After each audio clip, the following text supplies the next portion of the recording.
Hi, in this video we will learn how to display particle tracks as particles in a steady-state Lagrangian simulation. How to set up a Lagrangian simulation and how to run it is a prerequisite for this video.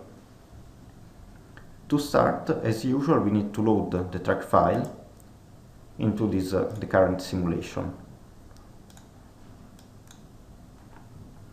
The track file is now loaded, so we can see that the particle tracks are available to be plotted, and for example we can drag them and drop into the scalar displayer. And so now we can see the particle residence time and the tracks which are plotted on the screen.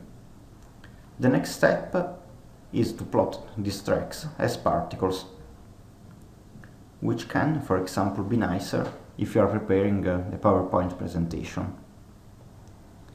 We have a scalar scene ready to be used with the outline displayer and scalar displayer. And now we need to create a derived part, an isosurface.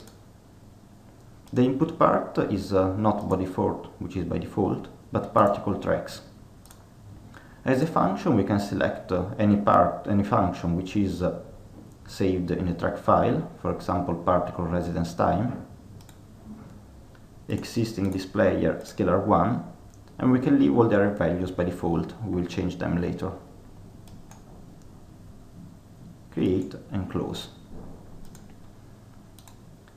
In the properties of the isosurface, now we can see what is the iso value, and as soon as we change it, we can see that we are displaying some particles instead of the tracks.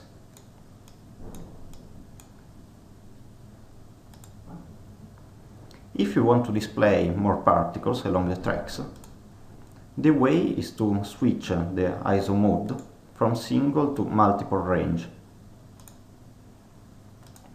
and then again tune the maximum and minimum ISO value and the number of isosurfaces. In this case, for example, we can choose the minimum value in the track file and the maximum value, and tune the number of isosurface, for example 20 or 50 or 100. And we can see that the number of our droplets is increasing. The next step is to animate the particles. In order to do this, we have a new scene. We need to create a new displayer. It is not a scalar displayer this time, but a streamline displayer.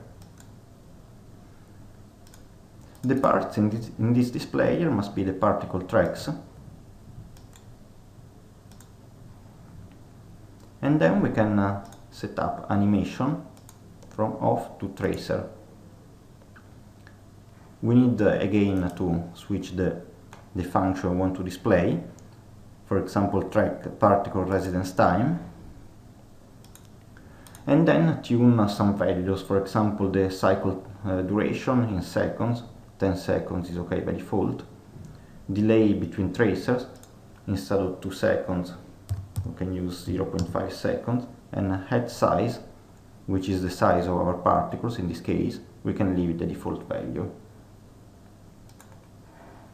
The only thing we need to do is to click on the play button, and now we are ready to display our animated particles.